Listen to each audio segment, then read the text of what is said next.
चूहा और बिल्ली की कहानी। एक बार एक बिल्ली थी।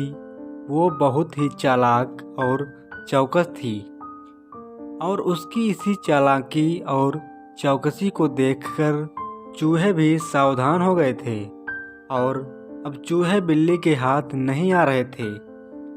एक समय ऐसा आया कि बिल्ली भूख के मारे तड़पने लगी। एक भी चूहा उसके हाथ नहीं आता था क्योंकि वो उसकी आहट सुनते ही तेजी से अपने बिल में छुप जाते थे।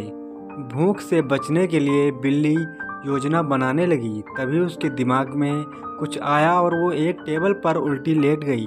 उसने सभी चूहों को यह सोचने पर मजबूर कर दिया कि वो मर चुकी है। सारे चूहे बिल्ली को ऐसे लेटा हुआ अपने बिल से ही देख रहे थे। उन्हें पता था कि बिल्ली बहुत चालाक है, इसलिए उनमें से कोई भी चूहा अपने बिल से बाहर नहीं आया। लेकिन बिल्ली भी हार मानने वालों में से नहीं थी। वो बहुत देर तक उसी टेबल पर उल्टी लेटी रही। धीरे धीरे चूहों को लगने लगा कि बिल्ली मर चुकी है। वो जश्न मनाते हुए अपने बिल से निकलने लगी। चूहे जैसे ही बिल्ली की टेबल के पास पहुंचे, उसने उछलकर 2 चूहे पकड़ लिए। इस तरह बिल्ली ने इस बार तो अपने पेट को भर लिया, लेकिन चूहे अब और भी ज़्यादा सतर्क हो गए थे। 2 चूहे खाने के बाद बिल्ली दोबारा भूख से तड़पने लगी क्योंकि चूहे अब बिल्कुल भी लापरवाही नहीं बरतना चाहते थे।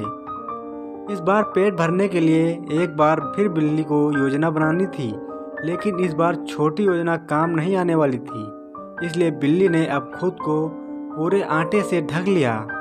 चूहों ने सोचा कि वह आटा है और उसे खाने के लिए आ गए, लेकिन एक बूढ़े चूहे ने उन्हें रोक दिया। उसने ध्यान से आटा देखा तो उसे उसमें बिल्ली का आकार दिखने लगा। तभी बूढ़े चूहे ने हल्ला मचाना शुरू किया। उसने कहा, सब अपने बिल में चले जाओ, यहाँ आटे में बिल्ली छुपी है। बूढ़े चूहे की बात सुनकर सारे चूहे अपने बिल में चले गए। जब बहुत देर तक एक भी चूहा बिल्ली के पास नहीं पहुँचा, तब बिल्ली थकने की वजह से उठ गई। इस तरह बूढ़े चूहे के अनुभव से सारे चूहों की जान बचा ली।